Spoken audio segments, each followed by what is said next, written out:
আপনি কাজ করছেন, একটু ভিডিও করি। আমরা অনেক উপরে আছি, অনেক উপরে। ওই ছোট ছোট মানুষ দেখা যায়। আমি আল্লাহরে বলাইতেছি, আল্লাহরে ডাক করতেছি। খালি শুধু আল্লাহরে ডাকতে আছি। একটু দূরে উঠছি।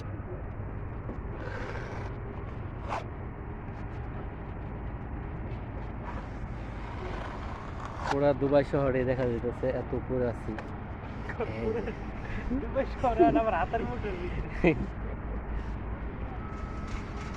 এই যে আমরা এই গাড়িতে আছি, বুম লিফটে। এটা দিয়ে এই যে এখানে আছি।